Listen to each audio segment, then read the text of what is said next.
Mesdames, Messieurs, bienvenue à Sur la terrasse. L'été est à nos portes, alors pour les prochaines semaines, mais surtout la prochaine heure, nous allons les ouvrir pour vous. Sur notre barbecue, une recette d'entrecôte grillée avec légumes en cartouche. On vous dévoilera des activités à l'extérieur à faire dans les parcs de Laval.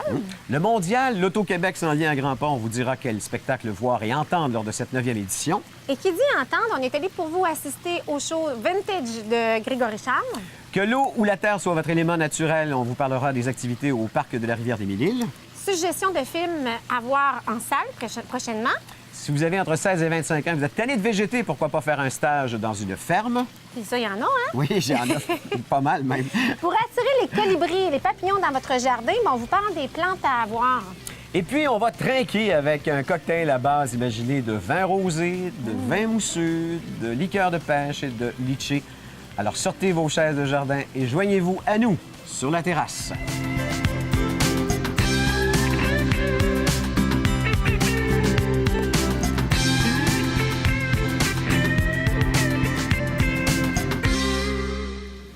Il est chef et un des propriétaires du restaurant Le Kitchen 73 de Laval. On a le plaisir de recevoir sur notre plateau de Sur la terrasse. Merci d'être là. Carmine Anoia? Oui, monsieur. Anoia, je l'ai bien dit, mon Dieu. D'abord... Pas tout à fait, mais c'est parce qu'il veut être gentil. D'abord, merci d'être ici avec nous. Avec plaisir. On t'a sorti de ta cuisine, on t'amène ici sur notre terrasse. Oui. Le restaurant Kitchen 73, c'est un restaurant de déjeuner, de dîner et de traiteur. Toi, t'es calabrais. Est-ce qu'il y a une petite note italienne dans tout ce que tu Oh fais? mon Dieu, t'es pas calabré pour vrai? Ouais. Ton ex est calabrais, c'est ça? Oui, on met une influence calabraise dans plusieurs de nos produits.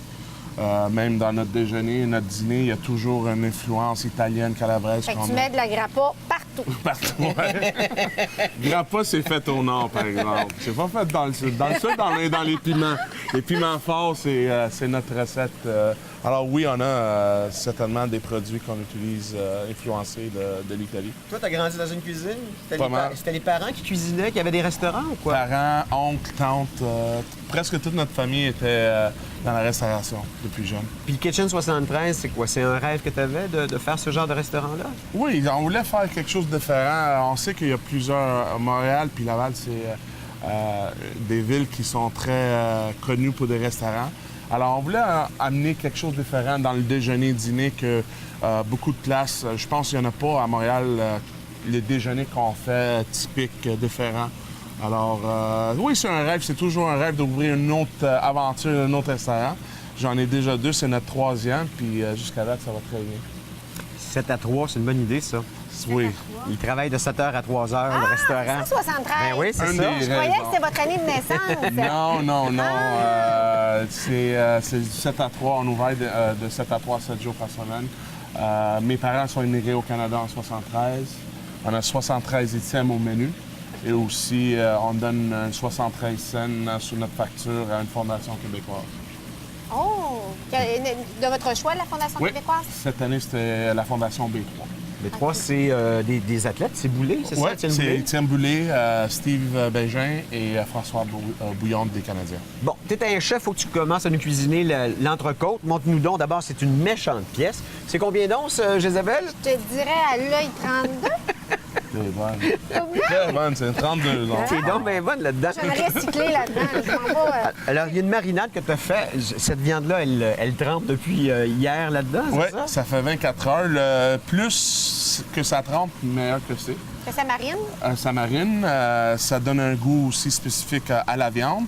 Puis en même temps, ça tenderise la viande durant la marination. Et ta marinade, c'est toi qui l'as fait? Oui. OK. Comme tu sais, le Kitchen 73 aussi, on tient beaucoup à notre produit local. Alors, c'est mariné dans un vin Galliano de Dunham. Je suis vraiment surprise. Oui, c'est du vin Galliano Frontenac noir avec du rosmarin, de l'ail et des épices qu'on fait maison, sel et poivre. Et l'huile, elle est d'Italie, j'imagine? Ben oui, de Ben Calabria. ouais, bien sûr. OK, alors commence à nous cuisiner ça, parce que Pas de aussi, tu vas problème. nous faire des légumes en cartouche qui sont déjà dans le barbecue en ce Ouais. moment. On a des mini poivrons du Toi, t'es- Québec. T'es fait au complet. Oui, au complet. Mais il n'y a pas des petites graines dedans après? Oui, mais quand tu coupes, c'est sûr que c'est la peau. Ouais, la peau, ça donne un très bon goût. Puis avec quand tu le fais en tranches, des fois, je trouve que ça vient vraiment mou. C'est vrai? Ça va rester toujours croustillant, OK. puis quand on le mange, c'est très... Tu les as badigeonnés d'huile avant ou pas Un du petit tout? peu d'huile, c'est tout, mais OK. je vais le remettre en cartouche après la pause, s'il y en a un. Puis dans ce qu'on voit pas, dans les papiers d'aluminium, ce sont quelles sortes de légumes? Des patates rôties, des gros lots que j'ai marinés. C'est des gros lots, mais c'est des grelots, hein? Des grelots. C'est ça. Non, le gros lot, oui, le gros lot, c'est ça. Le gros lot, c'est elle, c'est ça. Je savais qu'elle aimait, hein? Je savais ça. C'est là-dedans. Alors oui, c'est des grelots. C'est légèrement assaisonné avec du romarin. J'adore le romarin, ça donne un goût très spécifique. Puis aussi de l'huile d'olive de la Calabre avec un petit peu de ail dedans aussi. Donc, il faut que tu fasses saisir ton steak. Oui, Alors, on y va. on y Eric va. aime les lignes, la verticale. J'adore. Ça va Ça, faire c'est- un petit peu Hey, c'est de boucan. Alors, je sais que Passe-toi donc, parce que c'est... Ben, tu veux que j'aille dans la piscine? Hey, c'est grand. Voilà. Alors, pour... Faut être affamé, il y a une pièce comme celle-ci, là. C'est, Ça, tu sors ça au restaurant au Kitchen oui, 73? pendant on fait beaucoup de parties privées traiteurs. Alors, c'est quelque chose qu'on sert des fois, on fait en papillon, puis c'est bon pour 2 personnes. Mais Ça, au 2 dîner- personnes? Au dîner, non, c'est un petit peu que- plus gros, mais on a un surlonge qu'on fait. C'est comparativement à la même type de viande et le même goût aussi. Mais c'est un surlonge 7 onces, c'est quelque chose de plus facile à digérer pendant le midi. Alors, c'est un couple plus petit que celle-là, que ça s'appelle un tomahawk. Donc là, tu le fais saisir. Oui. Puis ensuite, ça va cuire combien de temps, à peu près? Pour être un médium bien, ça va prendre 20 minutes. Tout dépendant, c'est sur le barbecue à 400 degrés, on va dire, 450 degrés. Ça va prendre une vingtaine de minutes pour, Bon. à la cuisson. Fait qu'on se retrouve vers la fin de l'émission pour y goûter. C'est On parfait. te laisse à ton four. Merci, Calvine. Merci à vous. Merci. Merci.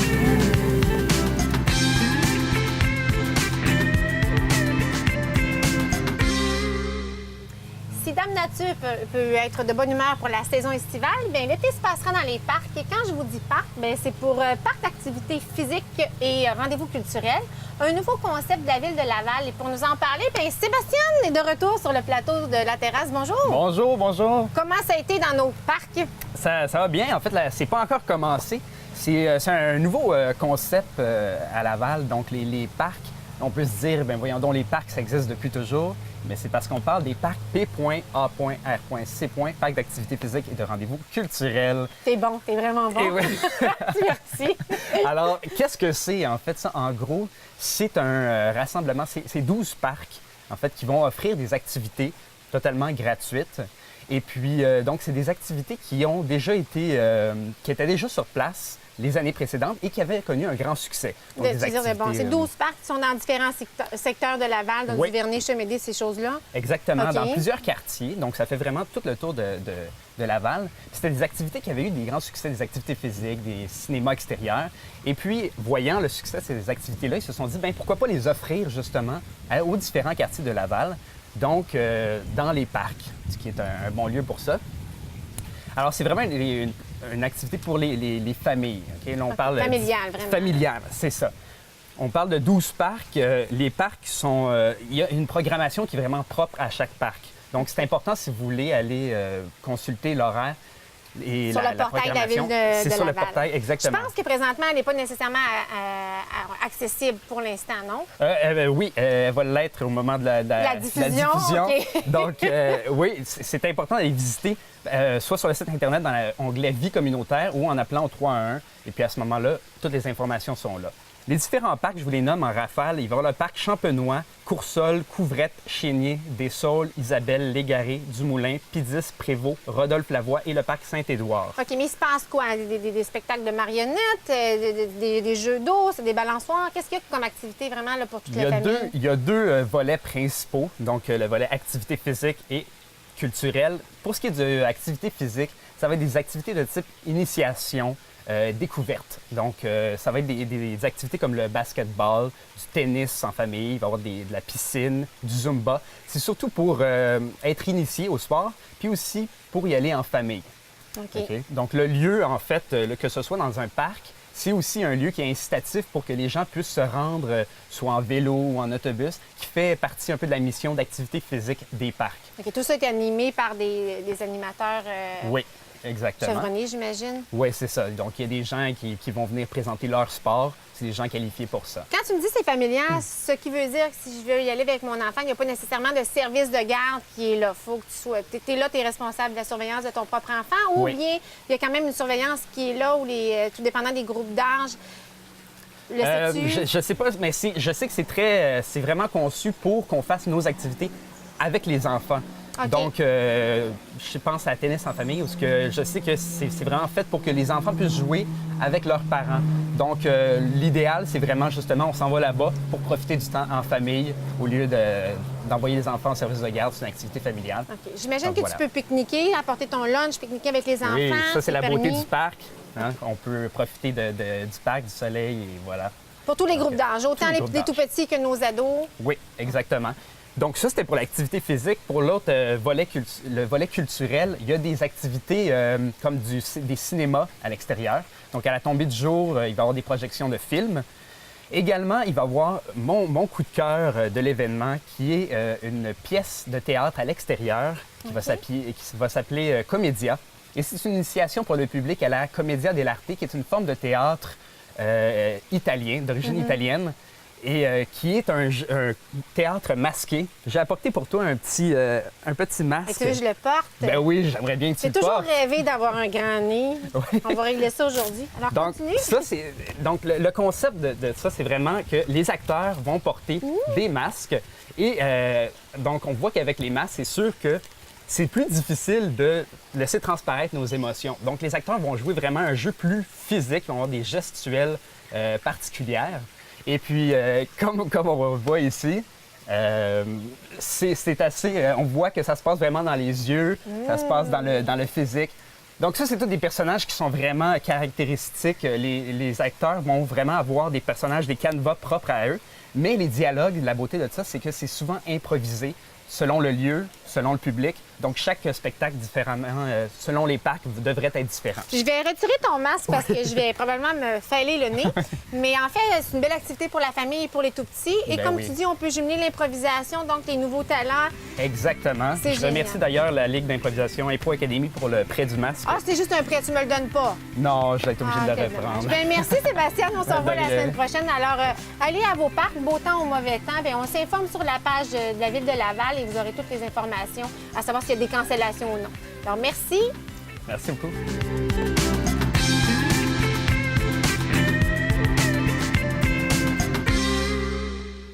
Fondé en 2005 par Grégory Charles, cet événement a réellement trouvé sa voie VOX et aussi sa voie VOIE, puisqu'il fait maintenant partie des événements culturels les plus importants du Québec. Pour nous en parler, la directrice des opérations du Mondial d'Auto-Québec, Mélanie Reeves.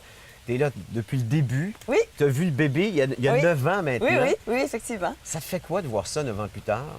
Ah, mais je pense qu'on le cœur y est toujours, là, en fait. Là. Quand on était là depuis le début, là, c'est ça, effectivement, là, comme vous le dites, c'est un peu comme c'est comme notre bébé, là. On le voit grandir, là.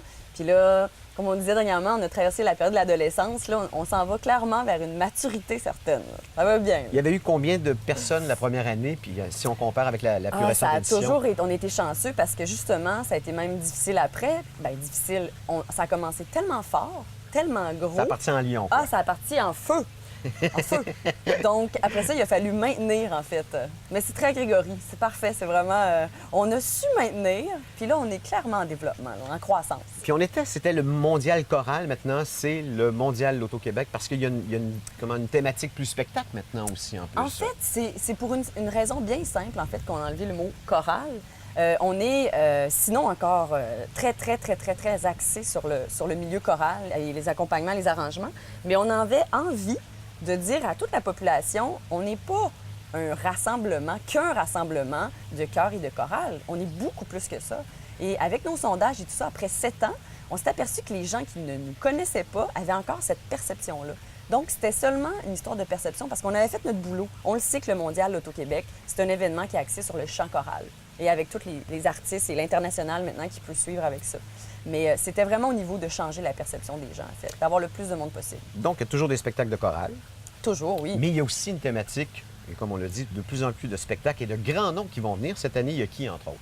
En fait, cette année, au Centre de la nature, on va retrouver, la Fête du Canada. On va annoncer très bientôt, en fait, le nom. les artistes. Sinon, après ça, en collaboration avec Evenco, on présente Black Keys, également avec une ribambelle de première partie, là, vraiment spectaculaire et formidable. Et on a aussi CCR et on a Chicago également qui vient au Centre de la Nature, ce qui est vraiment super aussi. Et ces spectacles-là, sont des spectacles où on doit aller chercher le billet, en fait, là, chez Evenco. Donc, c'est des spectacles payants, entre 50 et 65 $, très abordables. Et sinon, nos autres gros spectacles extérieurs, on les rapatrie, en fait, à côté du métro Montmorency, ce qui est vraiment fantastique parce que l'accès est incroyable, effectivement. Et c'est entièrement gratuit. C'est vraiment les productions du Mondial où là, on fait les Cowboys fringants, Caïn, Marc Hervieux avec un grand orchestre, Isabelle Boulay avec un grand orchestre. Et ça, c'est toute la fin de semaine de la fête nationale. Donc, tout le monde, c'est un appel à tous à venir nous rejoindre. Là, c'est entièrement accessible et gratuit. C'est pour toute la famille. Et puis, on recommande fortement d'aller chercher la carte du festivalier qu'on appelle l'Accès, qui est disponible dans tous les couche-tard de Laval en ce moment, qui donne une ribambelle de privilèges, les navettes, les zones en avant des scènes. Donc, c'est vraiment une carte à aller chercher sans tarder. Si j'ai jamais été au Mondial d'Auto-Québec, j'ai manqué quoi? Quelle sorte d'ambiance on a sur le site? Ça se compare à quoi? En fait, ça dépend d'où vous allez. C'est ça qui est intéressant au Mondial. Parce que vous pouvez aussi bien décider d'aller dans le Cœur en Ville, qui est un concept qui est là depuis le début et qui fonctionne vraiment très bien. Là, c'est nos milliers de chorales, en fait, qui viennent de partout. Et qui viennent du Québec aussi, de l'Ontario, de Vancouver. On chante beaucoup au Québec, on en a des chorales. On en a tellement de chorales, là, c'est incroyable.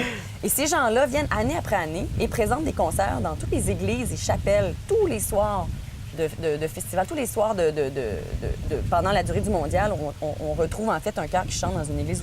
Ça, c'est très intéressant. Et là, ça va être vraiment comme la vie de quartier, les gens qui se déplacent et notre équipe de volontaires aussi. Il y en a qui ça fait 9 ans qui travaillent pour le Chœur en Ville, connaissent toutes les chorales, tous les chœurs. Il y en a qui prennent même leurs vacances pour venir faire ça au Mondial. Fait que ça, c'est un truc, c'est particulier. Tandis que si les gens vont peut-être sur un site avec une grande scène, bien là, c'est très festif. Là, il y a des food trucks, bon, en bon français. Il y a beaucoup d'ambiance, évidemment. Puis les scènes sont immenses, et parce qu'évidemment, il faut loger là-dessus les grands orchestres. Des fois, il y a jusqu'à 50 à 60 musiciens. Ah oui, c'est des scènes immenses. On a fait une année, voyez-vous, Charles Aznavour avec 1000 choristes, en fait, sur une scène. Je me rappelle, ce soir-là, ils vantaient tellement, là. On regardait, là, les speakers, puis les 1000 choristes qui étaient dans Charles Aznavour avec 35 musiciens. C'est spectaculaire. C'est vraiment spectaculaire. C'est abordable, en plus, en fait, là. Alors... On va là avec sa chaise ou on reste debout quand on regarde un spectacle, un grand spectacle comme ça? C'est une très bonne question. Il y a vraiment une mentalité ici à Laval, là. Les chaises, les gens, ça fait des années, en fait, quand ils vont au Centre de la Nature, ils apportent leur chaise. C'est super. On veut pas enlever ça, nous, dans le fond. Fait que ce qu'on a fait, c'est que pour les gens qui veulent danser en avant de la scène, bon, les gens qui ont des chaises peuvent pas aller en avant de la scène. Donc, c'est réservé aux ceux qui veulent vraiment... Ceux qui veulent grouiller, là. Et les artistes préfèrent ça aussi, parce Bien qu'ils sûr, veulent avoir bien les sûr. gens qui sont vraiment... qui font lever le party un peu aussi, là. Ça, c'est mon accent de Québec. Mais en fait, les chaises, on les permet, bien sûr, mais c'est en arrière d'une zone, en fait. La seule restriction cette année, c'est vraiment Black Keys. Avec Evenco et tout ça, Black Keys, il va y avoir vraiment beaucoup de gens. Les billets sont très abordables. C'est un band qui est très, très en vogue en ce moment. Et là, les chaises sont pas autorisées pour Black Keys. On va laisser de la place pour danser puis s'amuser. Exactement, c'est ça. Alors, le Mondial, l'Auto-Québec, la 9e édition, c'est du 19 juin au 7 juillet. Différents sites. D'abord, celui à côté du métro Montmorency. Exact. Sinon, les autres. Ensuite, il y a donc, Centre de la Nature, on parlait aussi également. Il y a toutes les églises et chapelles. Et il y a aussi la salle André-Mathieu. Parce que le Mondial, bon, on a parlé de tous les spectacles aussi comme ça, mais ce n'est pas que ça non plus. Ce sont des spectacles professionnels aussi qu'on retrouve en salle. Donc, on a un spectacle que Grégory présente aussi pour un album de Elton John, en fait. C'est Yellow Black Road, en fait, je crois. Oui, Yellow Brick Road. Brick Road, pardon, oui. Exactement, qui présente le dimanche 30 juin. Il y a également le Théâtre d'art lyrique qui présente un opéra, Évangéline, qui est au tout début du festival. Et c'est un compositeur québécois qui s'appelle Sylvain Cook, qu'on connaît très, très bien, qui a travaillé des années avec Grégory ici, et là, qui est avec le Théâtre d'art lyrique. Donc, on présente ça également. On présente une série de chœurs internationaux. Ça, c'est tout gratuit, du Brésil. Il y a un chœur qui s'appelle Hanouna, qui vient d'Irlande. Bon, c'est fantastique de pouvoir venir voir tous ces chœurs-là. Et on a aussi, je prends quelques minutes pour vous parler du volet, qui est toujours un peu comme la relève, qui est un peu notre mission, en fait, pédagogique. On a toujours des concours pour les jeunes. Donc, on a un concours qui s'appelle Talent en or, qui est présenté à la salle André-Mathieu le 23 juin. Et là, toute la journée, ce sont en fait 20 jeunes qui présentent un répertoire et il va y avoir un grand gagnant, en fait, dans les deux catégories à la fin de la journée. Et on a finalement le dernier concours qui s'appelle les Jeux de la scène, qui sont présentés à la Saint-André-Mathieu toujours du 4 au 7 juillet. Et là, c'est le cheerleading, les orchestres de jeunes, les bands, le chant collectif, les troupes de danse. Et là, il y a un jury. Et ça termine en fait le mondial aussi avec les Jeux de la scène. Il y a tellement d'affaires, on a tellement peu de temps. Oui. mlql.ca, c'est Oui. le site Internet. Oui, absolument. Si on n'a pas d'Internet, on peut aussi prendre le téléphone puis prendre des informations. Absolument. Il y a quelqu'un qui va vous répondre. Il y a les programmes aussi qui sont disponibles. 514-935-9229, on le met au bas de l'écran. Et c'est du 19 juin au 7 juillet. Ouais. Bonne 9e édition. Merci T'es beaucoup. passionné. Je vais y aller, je te le dis, là, tu m'as donné le goût d'y On aller. vous attend. On vous Merci, attend. Mélanie. Merci, bonne journée.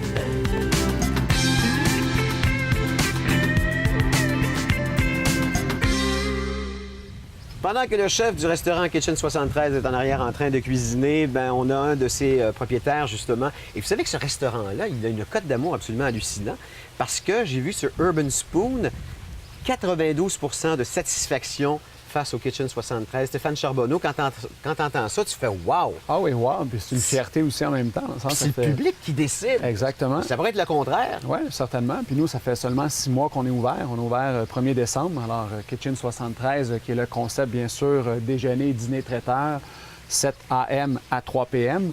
Alors, le Kitchen 73, 73 items sur le menu. Alors, on est aussi tous des associés de plus ou moins les années 73-75. Alors, on est très heureux aussi d'avoir le commentaire de nos clients sûr. que c'est bien, on mange bien, la nourriture goûte comme à la maison. Alors, nos spécialités, je dirais oui, bien sûr, déjeuner, dîner, traiteur, mais beaucoup de plats faits maison. Alors, on fait notre propre pain, on fait notre propre sauce à spaghetti, à tomates, on fait aussi nos propres saucisses italiennes. Alors, on a un menu sans gluten, menu santé. On essaie beaucoup de se diversifier. Ben, toi, tu es un investisseur là-dedans. C'était pas ton monde, le monde de la restauration Non, avant. non, c'était pas mon monde. Et puis, c'est sûr, en étant associé aussi avec du vrai monde de la restauration depuis leur temps d'enfance, ça facilite beaucoup les choses. Alors, leur réseau, alors aussi au niveau du traiteur, ils ont leur réseau depuis longtemps. Alors, on fait une belle équipe. Vraiment, on fait une très belle équipe. Qu'est-ce qu'on essaie de donner avec ce restaurant-là comme feeling si on va au Kitchen 73? Je dirais, à la base, pour nous, ce qui est très important, c'est qu'il faut que ça soit très accueillant. Alors, ça reste, oui, un déjeuner qui est plutôt actualisé, tendance, couleur noire, rouge et blanc. On a voulu se démarquer un petit peu. Mais je dirais qu'à la base, c'est très familial, très accueillant, chaleureux. OK, puis dans l'assiette. Dans l'assiette, je dirais, c'est copieux, c'est bon, c'est goûteux. Alors, on essaie aussi d'être très créatif aussi dans notre approche. On a une pizza déjeuner, on a vraiment des choses qui se distinguent des autres. Alors, c'est à venir l'essayer pour le savoir. Alors, c'est vraiment ça. Puis il y a la portion dîner aussi au restaurant. Il n'y a pas que le déjeuner. Oui, Puis il y a bien la sûr. portion traiteur aussi, qui est très importante chez vous. Oui, énormément. On fait beaucoup de traiteurs. On fait aussi beaucoup de parties privées. Alors, on invite beaucoup, autant le monde corporatif que monsieur, madame, tout le monde. Les fêtes, que ce soit un 40e anniversaire, comme on avait la fin de semaine dernière, un baptême, une communion. Alors, on fait beaucoup d'événements comme ça. Puis c'est la beauté aussi d'avoir le restaurant ouvert de 7 à 3. Parce qu'après 3 heures, les gens qui réservent chez nous ont le restaurant à eux seuls, la terrasse aussi. Alors, on peut beaucoup personnaliser le concept par rapport aux besoins du client. C'est combien de places? C'est 160 places assis à l'intérieur, puis on parle de plus ou moins 65 sur la terrasse.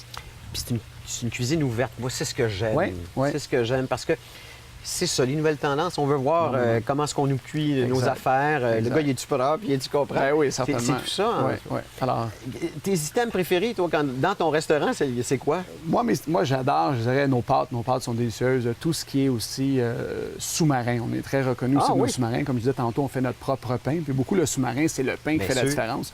Alors, mais tous les ingrédients aussi qui sont très frais aussi à l'intérieur. Puis ce qui est le fun aussi chez nous, c'est qu'on encourage beaucoup les produits locaux, produits du Québec. Là, Ça, c'est c'est sûr qu'on s'en va vers les fruits et légumes. Les fruits, là, l'été est arrivé, alors tant mieux. Alors, on aime encourager aussi, puis être très impliqué dans la communauté aussi. Est-ce qu'il faut réserver pour aller au Kitchen 73? La fin de semaine, je vous dirais, c'est toujours l'idéal. Alors, c'est de réserver, oui, avant de venir pour être certain d'avoir sa place. Mais la semaine, toujours l'idéal aussi de réserver. La semaine, c'est plus flexible. Mais samedi, dimanche, on encourage fortement les gens à réserver avant de venir au restaurant. Puis on peut aller sur le site Internet, kitchen73.com. Bien sûr, on peut aller sur le site. On a différentes informations. On a nos menus aussi sur le site. On a aussi des photos du restaurant. Alors, Pour vous donner une idée de quoi, Ouais. de quoi ça a l'air, cet endroit-là. exactement. Alors, 1661 Boulevard de l'Avenir à Laval. Si vous voulez réserver, le numéro est au bas de l'écran. 450-667-3371. 7 jours semaine? 3373, oui. 7 jours semaine. Comment oui. j'ai dit ça, là? Non, 3373? 3373, oui, c'est bien ça. T'as raison. fois, j'ai mis 1. Encore le 73, hein? Tout le temps. Tout le temps. Il est tout le temps là, le 73. OK. Bon, ben on manque pas ça. Puis tout à l'heure, de toute façon, avec le chef Carmine Ayuna, je le dis bien, oui. Anoia. On va manger justement cette entrecôte grillée qu'il est en train de nous préparer. Ben merci Stéphane, on se voit tout à l'heure. Ben oui, tu prépares le drink. Oui, je prépare ça, du cocktail estival. OK, on est prêt pour ça tout à l'heure.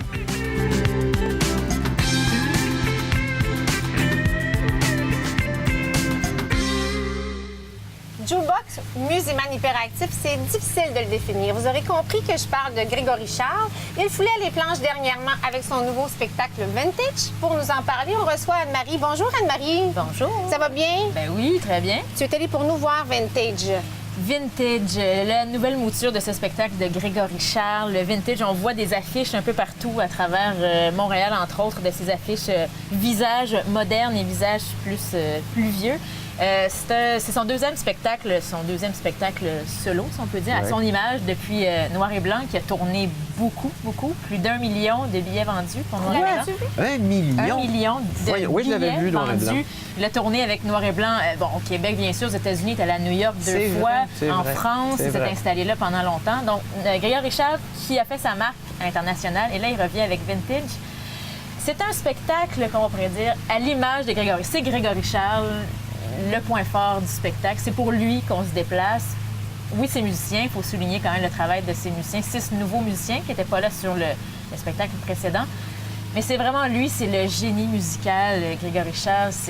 À chaque fois, on en sort la langue à tasse, on peut dire, parce que c'est ce qui est impressionnant. Oui, il fait des numéros originaux, dans le sens que c'est pas toutes des demandes spéciales. OK, c'est un peu c'est interactif, je pense. Bien, aussi interactif. Quand on entre au théâtre Vintage, il faut dire, ça aussi, c'est le point fort du spectacle. Il a fait construire sa propre salle de spectacle qui est vraiment indépendante. C'est dans le Vieux-Port de Montréal, sur les quais du Vieux-Port. C'est la salle, on la voit de loin, grand rectangle vitré.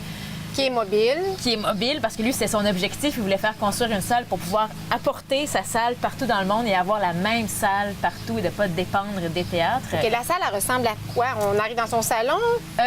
Non, bien, en fait, l'effet qu'il voulait créer, lui, c'était avec le titre aussi Vintage, de recréer ces salles de danse, un peu où ses parents se sont rencontrés. Il parle beaucoup de ses parents dans le spectacle, eux qui allaient danser à chaque semaine, et de recréer cette énergie-là romantique. Il a dit, j'espère que les gens vont tomber en amour dans mon spectacle. On ne retrouve pas nécessairement cet esprit-là parce que c'est quand même très moderne. Il faut dire, c'est très beau. Soit dit en passant, c'est très, très beau. Il y a la scène, c'est très beau, les éclairages surtout, mais c'est des grands escaliers avec les musiciens qui sont répartis sur la scène, son grand piano à queue rouge, des paillettes. Mais il n'y a peut-être pas ce côté années vintage. 50, là. C'est difficile quand même de recréer ça dans une salle de 1000 places quand même. Mais nous, on est jeunes. Fait que peut-être toi, tu peux nous dire à quoi ça Je savais ressemblait. qu'elle allait m'envoyer une flèche, tu vois. À quoi ça ressemblait des années 50. Mais moi, j'étais toute tranquille dans mon petit coin, je vous écoutais, les filles. Non, mais si je parle pas, c'est parce que d'abord, je suis fasciné de voir à quel point Grégory Charles réussit encore cette même recette-là. Moi, ce qui m'a un peu, je te dirais, un peu inquiété par rapport à ça, c'est que j'ai toujours l'impression que c'est la même recette, mais un peu réapprêtée différemment. Est-ce que c'est un peu ça? On peut dire ça, oui, parce que moi, j'ai vu aussi le spectacle précédent, Noir et Blanc, et oui, c'est un peu la même formule. Le spectacle commence avec des numéros déjà montés par lui, parce qu'en fait, il commence même derrière nous, sur le piano qui est dans le salon VIP, en haut des estrades. Et là, il commence derrière nous, on entend Grégory qui joue, et là, après ça, il descend, il s'installe sur la scène. Et là, il y a des numéros très forts qui sont montés, ça commence là, en lion. Et après ça, bien, petit à petit, là, il y a les devances interactives, comme tu disais. On peut remplir un petit questionnaire sur son portail. Ça vaut la peine, cette portion-là, si on l'a déjà vue? Bien, oui, c'est sûr que c'est toujours différent. Puis même si vous y allez à chaque soir jusqu'au 14 juillet, c'est différent à chaque soir. Puis ça vaut la peine, comme je l'ai dit, pour le génie de Grégory. Puis c'est sûr que là, comme c'est interactif, on remplit des trucs, on dit c'est quoi notre album des Beatles préféré, notre décennie préférée. Et là, il y a des numéros comme ça qui sortent avec les résultats de ce sondage-là auprès du public. Et il y a une grande portion du spectacle, peut-être 1h30, c'est à peu près 3 heures le spectacle, sans entracte. Mais voyons donc. C'est long. Non, c'est sûr qu'à la fin, t'es là, OK, c'est très bon. OK, mais merci, comme, Grégory, là. Les femmes enceintes, on va vite, là. Hein? Puis il y avait à peu près une bonne heure et demie de demande spéciale qui ressemble à son autre, aussi Noir et Blanc. C'était à peu près la moitié du spectacle des demandes. C'est impressionnant, mais c'est vrai que c'est la même formule. Je dirais que c'est un spectacle qui va impressionner ceux qui l'ont jamais vu. Des gens qui le connaissent pas, s'ils voyagent à travers le monde avec ce Ouais, spectacle-là. parce que c'est le but, dans le fond. Lui, ben, il l'a dit au début, moi, je veux. Puis c'est le spectacle, il le dit dans le programme ici, c'est le spectacle auquel il a rêvé toute sa vie.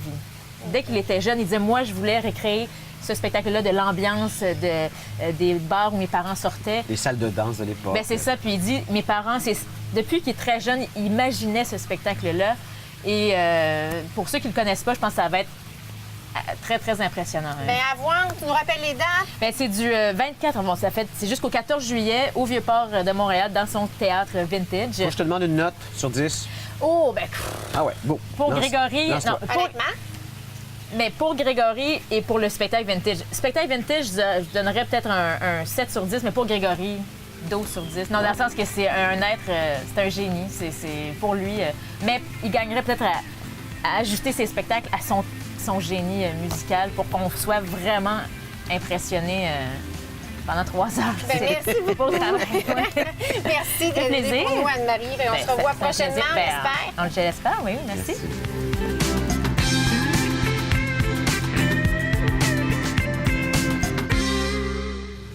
Laval n'est pas que la troisième ville en importance au Québec, et on l'oublie très souvent. Elle est aussi une ville riveraine qui est bordée, entre autres, de la rivière des Prairies, mais aussi de la rivière des Mille-Îles et qui abrite aussi un refuge faunique de 26,2 hectares. Et pour nous parler du parc de la rivière des Mille-Îles, notre chroniqueur H2O, Jean-Luc Bouchard, tu commences à connaître tous les coins de Laval, Ben toi, là, oui. maintenant, là. On se doutait pas hein, qu'il y aurait peut-être du potentiel pour 10 chroniques liées seulement sur l'eau. Absolument. Mais ça s'en vient bon train. Puis d'ailleurs, je vais vous parler du parc des Mille-Îles, mais je vais aussi vous en reparler plus tard parce que je vais y aller faire un tour dans des activités plus spécifiques. Tu vas aller faire du kayak, entre Je vais autres. faire du kayak Ouais. au crépuscule éventuellement. Mais là, dans le fond, tu le disais, c'est un refuge faunique depuis 98. Puis il n'y en a pas beaucoup des refuges fauniques non plus au Québec. D'autant plus proche de la ville comme ça. Non, c'est là. à peine, C'est même ça. pas une demi-heure de Montréal. Puis c'est beaucoup, comme tu le disais, quand même beaucoup d'espace. C'est une dizaine d'îles qui sont couvertes par la protection là, qui est assurée par ça. Tu sais que tu vas me faire découvrir ce parc-là que je connais déjà, mais comme pêcheur. Alors, parle-moi-en un peu. Qu'est-ce que Je c'est? voulais te parler des activités qui s'en viennent, en fait, pour pouvoir en profiter un peu plus pleinement, parce que c'est des activités qui nous permettent de toucher un peu à tout. Le 15 juin, donc très prochainement, c'est la fête de la rivière, en fait, et rivière, en fait. Et on nous propose différentes activités pour toucher à tout, justement. On va essayer le kayak, le canot, le rabasca, une espèce de gros Oui, canot oui. à 10 places Oui, là, mais- qu'on peut s'imaginer dans le temps des colons. Mais il y en a souvent, parce que quand moi je vais à la pêche, il y a beaucoup de rabasca, Oui. puis les gens, puis tu les entends, là, puis il y a toujours quelqu'un qui mène la barque en disant « OK, on y va, on y va, on y Oui, va. bien, c'est ça. Il y a un peu le même principe, si on veut, que les bateaux dragons, mais avec une plus petite capacité. C'est Les ça. bateaux dragons, c'est une vingtaine de personnes. Puis il y en aura aussi donc à cette fête-là le 15 juin. C'est gratuit. C'est ça. Donc, si je veux en profiter, je vais où, au juste? Ben, en fait, on s'en va à la berge des baigneurs à Sainte-Rose. Pas loin du parc, en fait, là, si on regarde pas loin de la 15. Allez voir sur la carte de la berge, vous allez voir ça. C'est l'autre bord de la berge. OK, au moins déjà, ça me situe. Là. Puis, donc de là, c'est là que tout va se ramasser pour la journée, mais il y a plein d'activités. Il va y avoir des activités pour les enfants, maquillage, magicien, des spectacles de musique aussi toute la journée. Évidemment, les activités pour s'essayer pour faire du canot, du ramasca. Il y aura des compétitions amicales aussi pour ceux qui sont inscrits à l'avance, soit des groupes de travailleurs, là, des entreprises OK. ou des employés de la ville aussi. Il y a différentes villes riveraines qui veulent participer. C'est des concours de quoi, au juste? Des concours des petites courses en rabasca. Ah, OK.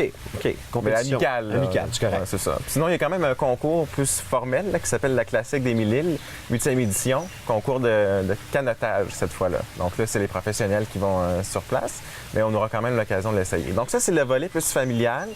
Une grosse fête avec un film en projection en soirée à l'extérieur. Ah, ça, c'est le fun. C'est super sympathique, avec un pique-nique aussi. Je sais pas s'il va y avoir du barbecue, mais... en On tout le cas, sent, hein? ben, nous, on le sent, ça me donne faim. Sinon, c'est pour ce qui est du 15 juin. Je voulais vous parler un petit peu aussi des activités pour les enfants, pour les camps de jour. Ça va sûrement intéresser les parents. Là, Oui, si, bien, à à partir- les occuper, ces enfants-là. ben là. oui, à partir du 24 juin, et ça pour tout l'été au complet, à chaque semaine, on vous propose plein de camps variés sur des thématiques différentes. Donc, ça se renouvelle d'année en année. Et c'est pour les plus jeunes, 6-8 ans ou 9-14 ans. Et là, on a la chance de vraiment toucher à tout. Pour les plus jeunes, c'est de l'exploration peut-être plus biologique, On explore la flore et la faune dans les îles, un peu d'activités aussi, canot, kayak. Pour les plus vieux, c'est un petit peu plus intense. On peut faire des activités comme des camps de survie. Il y en a un des camps, c'est de la pêche, mais un peu plus poussé. Là. On nous montre comment faire de la pêche à la mouche, notamment. OK. Donc, il y a des experts qui viennent aussi vous montrer tout ça. Puis à la fin, on nous donne une canne à pêche. On nous donne un certificat, un permis de pêche, ce qui est valide jusqu'à 18 ans, et un guide aussi pour apprendre à mieux se débarrasser de nos déchets de manière responsable.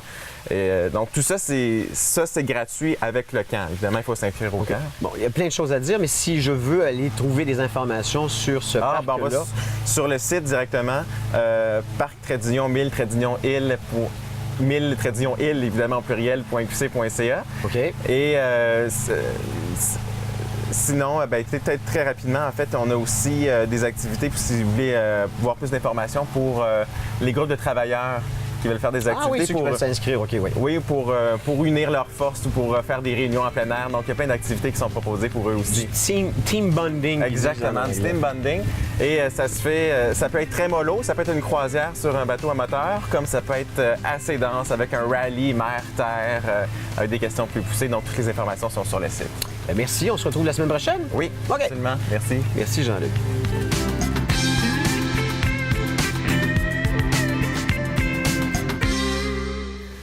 Qu'il fasse moins 30 ou plus 30, un bon film, c'est toujours divertissant. Il nous fait ses suggestions et critiques de films. NVP, Nicolas Vincent Poirier, merci d'être là. Comment tu vas? Ça va très bien, et toi? Bien, merci. Alors, tu nous parles de quel film d'abord? Moi, je vous parle du film Lendemain de veille 3. En anglais, c'est Hangover 3. Un film de gars? Un film de gars, un film de filles, un film pour tout le monde qui aime l'humour un peu noir. Et ce qui est spécial avec ce film-là, c'est l'origine du film. Parce que c'est étonnant, mais c'est basé sur un fait vécu. Ah, il y a vraiment quelqu'un qui a vécu ça? Tu l'as vu, toi? Ben oui, j'ai vu le 1, j'ai pas vu le 2. Parce que d'habitude, les 2, c'est un peu décevant, puis le 3, Oui, le 2, pour beaucoup de monde, le 2 est décevant et le 3 est à peu près pareil aussi. Mais pour venir à l'origine de ce film-là, c'est qu'il y a plusieurs années de ça, il y a un producteur hollywoodien, c'était son enterrement de vie de garçon. Il a été à Vegas, il a fêté un peu trop fort. À un moment donné, ses amis ne le trouvaient plus. Et lui, il s'est réveillé comme le lendemain matin dans un bar de danseuses. Puis là, on vient le voir, puis on lui dit comme tu dois une somme qui n'a pas d'allure, genre 20 000, 30 000 $, je sais pas, un prix ridicule. Et là, finalement, ces chums se sont dit, hey, il y a de quoi de bon à faire avec ça. Ils ont travaillé sur le scénario, puis ça leur a rapporté 2 millions. Donc, c'est très... Il a pu payer sa dette de 20 000, 30 000 $. Non, pas lui. Ses amis qui ont pris, qui sont inspirés de ce qu'il a vécu, se sont fait 2 millions avec, en écrivant le scénario qui est basé en partie sur ce qu'il a vécu et en le vendant. Et c'est ce qui a donné Hangover en 2009. Et ça a été un succès surprise parce que Bradley Cooper, dans le temps, on l'a payé 600 000 $ pour faire le film. Pas connu. Il n'était pas connu. Et 600 000 $, c'est pas un salaire de crève-faim pour nous, c'est sûr, mais à Hollywood, tu commences, 600 000, c'est bien. Et c'est bien. Et Todd Phillips était connu comme réalisateur pour faire des comédies assez ordinaires. Starsky and Hutch, Old School, des films qui n'ont pas passé à l'histoire, mais qui ont fait assez d'argent. Et finalement, ça a été un espèce de succès surprise. Personne ne s'attendait à ça. Même Lindsay Lohan, qui a été approchée pour le rôle de la stripteaseuse dans le premier, elle a dit non, il n'y a pas de futur. Il n'y a pas de futur avec ce film-là. Je veux rien savoir de ça. Et finalement, ce qui est arrivé, un énorme succès, tellement que Bradley Cooper est devenu une star grâce à ce film-là.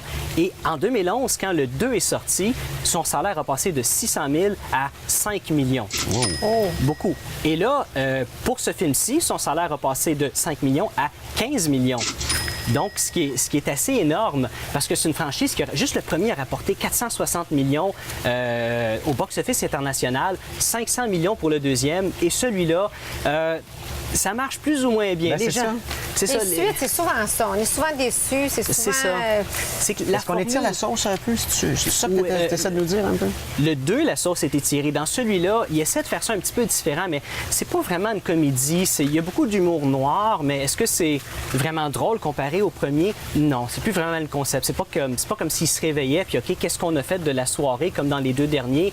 Là, c'est vraiment une espèce de finale, et franchement, c'est pas nécessaire. Mais pour ceux qui ont aimé le deuxième, vous allez aimer celui-là, c'est sûr. C'est un film à aller voir en salle ou au cinéparc ou attendre qu'il sorte en DVD? Si vous êtes un fan, allez au cinéma ou au cinéparc, c'est une bonne idée. Mais sinon, attendez qu'il sorte en DVD. Ça vaut pas le coup. OK, on le cote combien? C'est assez ordinaire, ça fait que 2,5. Ouh! Oh, sur 5, là. Et c'est rare que Nicolas est aussi... Ben, c'est pas une grosse note, ça. C'est très ordinaire. As-tu une meilleure suggestion en DVD?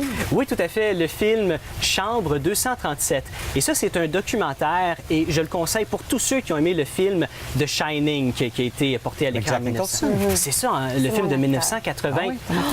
Et il y a beaucoup de fans du film The Shining qui trouvent toutes sortes de significations derrière le film. Et justement, ce documentaire-là porte sur 5 fans qui ont regardé le film 1 million de fois, qui l'ont regardé à l'envers, à l'endroit, qui ont tout regardé et qui sont capables de déduire certaines choses que Stanley Kubrick, des messages que Stanley Kubrick essayait de nous donner subtilement. Ah oui, tu penses? C'est ça. Et il y a plusieurs théories là-dedans. Je ne dis pas que je suis en accord avec toutes ces théories-là, mais c'est une fois qu'on regarde les preuves, c'est assez agréable. Comme il y en a un, il est persuadé pour lui que en 69, quand que les Américains ont été sur la Lune, ce gars-là est persuadé que c'est pas vrai, que c'est Stanley Kubrick qui a tout filmé ça dans un studio, que c'est une grosse théorie de complot.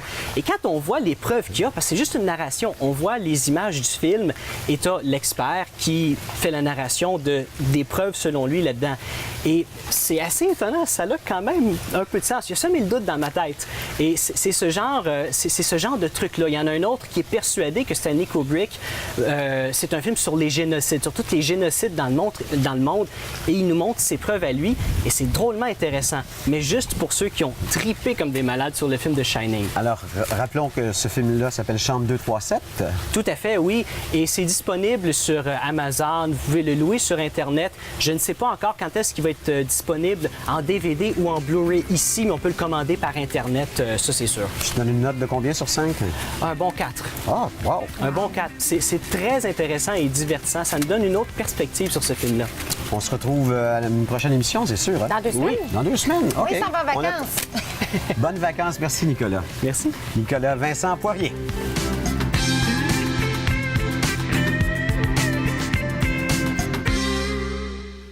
Cette semaine, notre chroniqueuse Martine Larose nous parle d'un formidable programme qui a pour nom Ferme Jeunes au travail, destiné aux 16 à 25 ans qui se cherchent et qui trouveront peut-être là une vocation future.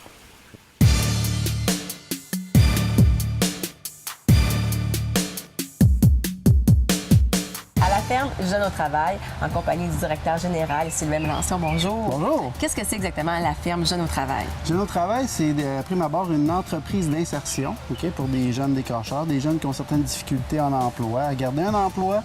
Nous, on est chapeauté par Emploi Québec, donc quelques entreprises au Québec qui sont là pour aider des jeunes à réintégrer le marché du travail ou un retour aux études éventuelles. Et vous en avez combien? Là, actuellement, on a une vingtaine de jeunes. Ça varie. Dans une année, on peut en avoir entre 40 et 50 jeunes. L'idée, c'est qu'ils viennent faire un parcours de 6 mois à la ferme. OK. Donc, pendant ces 6 mois-là, sont évalués, sont encadrés par des éducateurs, des intervenants, tout ça. Puis, on a différents plateaux de travail. La ferme, en tant que telle, on est principalement un producteur maraîcher biologique. On a aussi une cuisine commerciale. On a aussi un atelier d'ébénisterie. Donc, ça complète un peu le tableau des activités qui se passent ici. Là. Au niveau de la récolte que vous faites, qu'est-ce qu'on peut retrouver comme les fruits ou légumes? Bien, c'est sûr qu'on couvre une variété de 60 légumes et fruits différents. Donc, ça va les légumes racines, ça va de la carotte, les patates, les oignons, la liste Je est peux voir, assez vous avez des longue. fines herbes aussi. On a des fines herbes aussi, effectivement. En début de saison, nous, on est un des membres d'Équiterre. On est la seule ferme biologique à Laval. C'est important de le mentionner, hein? Oui, je suis toujours fier de le dire. C'est ça, avec Équiterre, qui chapeaute un peu le réseau des paniers ASC, là, l'agriculture soutenue par la communauté. C'est ça. Dans le fond, tu cherches un fermier de famille, tu t'abonnes à un panier pour la saison. Donc, c'est un partenariat, dans le sens que la plupart des paniers sont payés en début de saison. Fait que selon Dame Nature, selon ce qui se passe, ce qui va pousser au moment où au moment où on récolte, à ce moment-là, c'est ce qui va se retrouver dans les paniers. Donc, on a quand même une belle réputation. Là, depuis 13 ans qu'on fait du panier ASC. Les gens viennent le chercher ici ou vous faites la livraison? On a différents points de chute, mais c'est OK. des points de chute. Des points de chute. On ne fait pas de livraison à domicile. Mais par contre, à la ferme, c'est vraiment intéressant. On est très bien centré, puis on est très près de Montréal aussi. Donc, les gens viennent ici pour la plupart. Donc, le panier débute au courant mi-juin à peu près. Exactement. Et ça va jusqu'au mois d'octobre. Jusqu'à fin octobre. Et par la suite, on peut quand même avoir Les paniers d'hiver. les paniers Ça, d'hiver. c'est une nouveauté cette année. La plupart des fermes en régie biologique avec Équiterre vont offrir des paniers d'hiver. Ça nous permet d'étirer aussi notre saison un petit peu. Là. Pour que les gens comprennent bien à la maison, lorsqu'on parle vraiment de...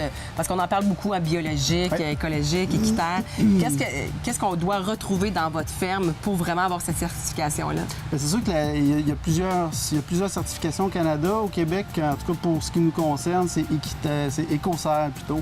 Donc, Écocert, certification qui va vérifier à chaque année tout ce qui s'est passé dans notre calendrier, en partant des semis jusqu'aux récoltes. Donc, évidemment, Donc, pas de on contrôle pesticides. pas de pesticides, pas d'engrais chimiques. Tout le contrôle des mauvaises herbes, là, ça se fait mécaniquement ou manuellement. C'est sûr que des fois, il y a certains engrais qui sont plutôt biologiques, là, qui vont être acceptés, mais autrement, il n'y a pas de produits chimiques. Alors, on mange un vrai bon légume. Exactement. Comment? La saveur aussi y est. Hein. On voit vraiment la différence. Oui, j'imagine qu'on peut faire la comparaison. Ouais. Et aussi, vous, avec toute cette belle récolte-là, vous faites de la popote. Oui, bien sûr. Depuis 2005, on a une cuisine collective qui est née, pas une cuisine collective, on en fait, oui, mais la cuisine est née d'un projet. Les jeunes qui sont ici, on ne se le cachera pas, vivent certaines difficultés de toutes sortes, mais des difficultés alimentaires. Puis c'est sûr que les jeunes arrivaient ici, ils ne savaient pas vraiment... ils n'avaient souvent pas goûté aux légumes qu'on cultive. Fait que là, on s'est dit minutes, là, on va trouver une solution. C'est remplacer un peu le Joe Louis, le Pepsi qui rentre en place sur l'heure du dîner. Donc, il y a un projet en sécurité alimentaire qui est né de ça. On a engagé un chef cuisinier, puis avec le chef cuisinier, les jeunes apprennent à faire de la cuisine santé, avec des techniques aussi. On ne se le cachera pas. Nous, on est une entreprise d'insertion qui prépare les jeunes au marché du travail. Depuis 8 ans que je suis ici, des jeunes qui partent d'ici dans le but d'aller en agriculture sont très rares. Le marché de la cuisine, la transformation, tout ce qu'on touche l'agroalimentaire, c'est un marché qui est quand même très, très, très florissant. Puis il y a beaucoup d'activités. Fait qu'évidemment, les jeunes qui partent d'ici avec une formation en cuisine, bon, ça va être un plus pour aller chercher de l'emploi. Évidemment, on fait des produits transformés, donc avec les légumes, les fruits qu'on récolte. Puis c'est ça, c'est écoulé par l'entremise de notre kiosque à la ferme. OK. On a aussi un kiosque au marché Jean Talon. Donc, ça aussi... Qu'est-ce qu'on peut retrouver comme cuisine que vous faites Ben, dans les plats transformés? Les produits transformés, bien, on a comme des gammes. Mettons, tu vas dans le sucré, bien, il peut y avoir confiture bleuet, framboise. On va avoir des pesto, ligne de pesto. On va avoir des relish, des ketchup, des choses comme ça. L'idée, c'est d'avoir un produit qui est différent, mais qui est toujours près de la cuisine de grand-maman, si on peut OK. dire. Là, tu sais. Nos origines. C'est un peu ça, oui. Alors, on peut en avoir aussi au marché Jean Talon. Oui, effectivement. Ou sinon, on vient ici s'en procurer. Oui. Pour compléter le tableau, on a aussi des ruches ici, évidemment. C'est bien pratique là, pour la pollinisation. Donc, on a une dizaine de ruches. On a du miel, évidemment, qui se vend.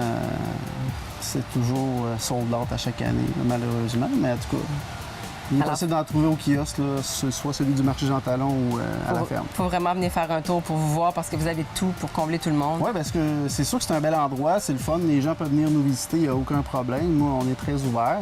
Puis puisqu'on est un organisme, bien, on aime beaucoup que les gens viennent voir et vivent peut-être l'expérience. Fait que des fois, il y en a plusieurs qui viennent nous aider bénévolement, que ce soit pour aller récolter ou aller désherber. Mais je pense que ce qui est important, c'est de vivre l'expérience. C'est quoi le travail d'un agriculteur? T'sais? C'est pas toujours Ça facile, permet aussi quand de même. créer des liens. Des fois, les jeunes sont là, puis les gens sont très sensibilisés à ce qui se passe au niveau de l'encadrement des jeunes, puis surtout ce qu'ils font après leur parcours ici. Fait que ça, moi, je trouve ça... J'imagine que vous avez vécu depuis les plusieurs dernières années des belles histoires de réinsertion de jeunes. Effectivement. Puis une des belles qu'on vit actuellement, c'est une jeune que moi, quand je suis arrivé ici à la ferme, j'étais intervenant. Et puis, à ce moment-là, il y avait une jeune qui faisait son parcours, qui avait tout un passé, puis il avait vraiment des difficultés à retourner d'être fonctionnel. Disons que 8 ans plus tard, on l'a engagée ici pour l'été. Elle étudie maintenant à l'université en agronomie. Fait que son parcours a vraiment été florissant. Puis c'est sûr que, tu sais, on a aidé. On a semé quelque chose, mais c'est toujours le jeune qui se trouve être responsable de ce qui se passe dans sa vie, de son évolution. C'est formidable. Mais bon succès. Merci beaucoup, merci, M. Melançon. Merci d'être passé.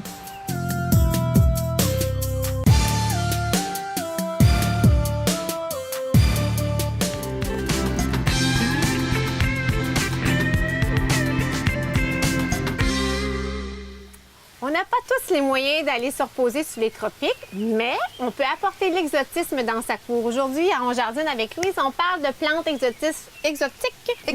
Bonjour Louise, ça va bien? Bonjour, ça va bien. On parle de plantes exotiques, on va tout le temps penser à faire référence au palmier, mais il y a plus que le palmier. Ben oui, il y a des super belles fleurs dans les plantes tropicales et j'en ai amené quelques-unes aujourd'hui. J'ai amené le bougainvillée. C'est vraiment la plante que quand on va dans le sud, qu'il y a des belles haies toutes fleuries. Alors, c'est le bougainvillée. Mais avant que tu débutes, là, je veux dire, toutes ces belles plantes-là qui sont exotiques, bon, j'imagine qu'il y a des conditions climatiques qui sont préférables.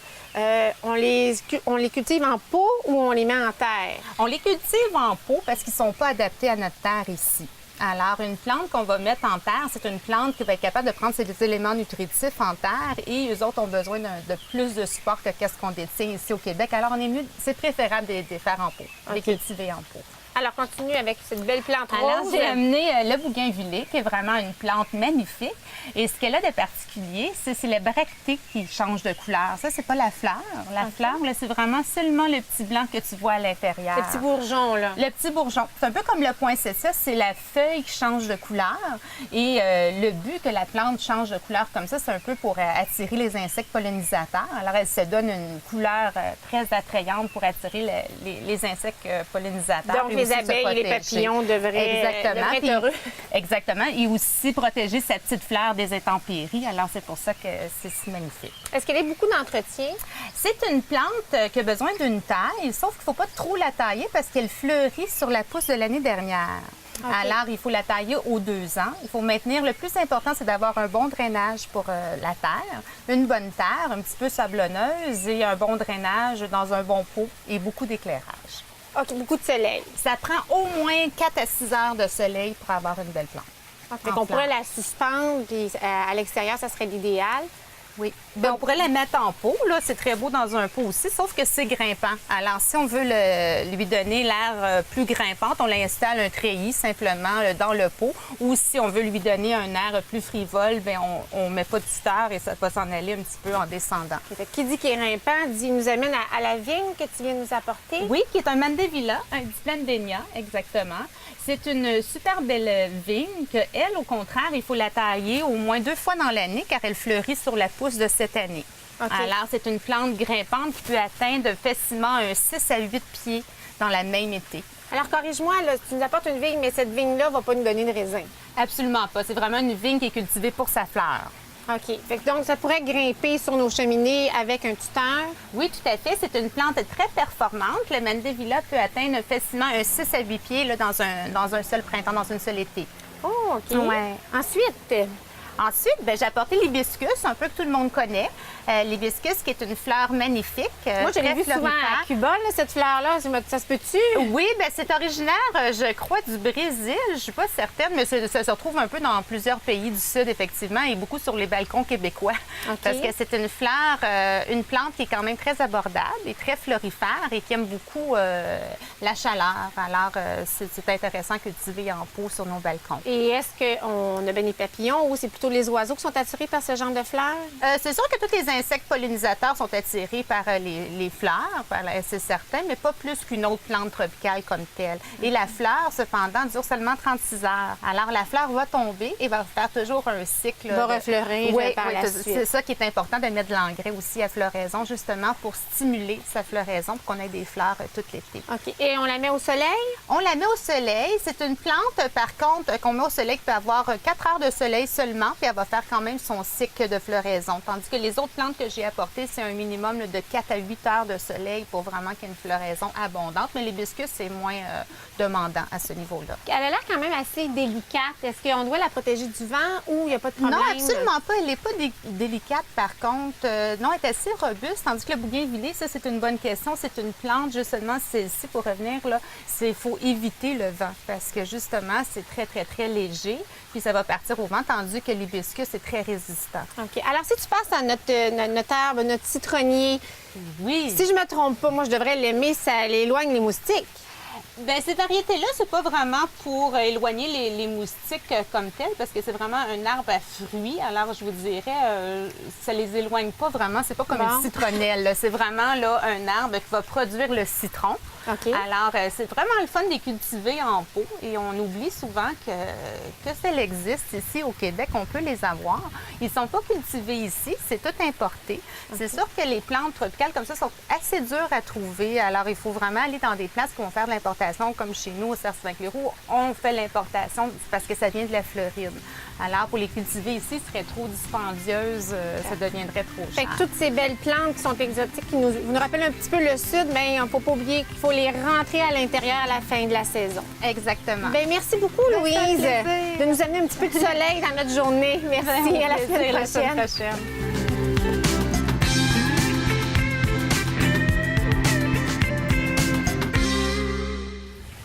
À défaut d'avoir eu du soleil aujourd'hui, on aura eu du plaisir, puis on va finir ça avec notre fameux cocktail qu'on demande à chacun de nos invités au niveau de la bouffe. Stéphane, tu vas nous préparer c'est un cocktail particulier pour le Kitchen 73? Oui, c'est bien ça. On l'appelle notre cocktail estival, alors qui est Kitchen 73. Alors, ce qu'on fait, c'est très simple. On va y aller avec quelques glaçons. On y va avec une canette de 7-Up. Ça peut être du diète?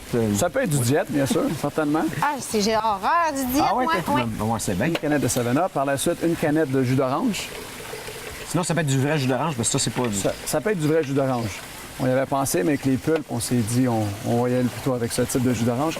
Par la suite, on y va avec un vin blanc mousseux, une demi-bouteille. Hein? Nous, bien sûr, on encourage, comme on disait, beaucoup les produits locaux et les produits québécois. Alors ici, on a un vin de Donham qui est du vignoble Galliano. Ça, c'est un vin? Oui, c'est un vin blanc mousseux. OK. Exactement. Ça, Galliano, c'est l'ancien politicien, ça? C'est l'ancien politicien, c'est bien ça. C'est lancé dans le vin. Avant, il était dans un pot de vin, maintenant, il est dans le vin. Je voulais pas on oser le dire. On y va avec une demi-bouteille de mousseux. Aïe, aïe. T'as pas pire, hein? Qu'on appelle ici le Don Olivia, qui est excellent. Alors, c'est au restaurant, on fait nos mimosas avec ça aussi. Les clients l'apprécient beaucoup. Et on continue dans le même vignoble avec un rosé qui s'appelle Romanza. On y va avec une demi-bouteille de rosé, plus ou moins.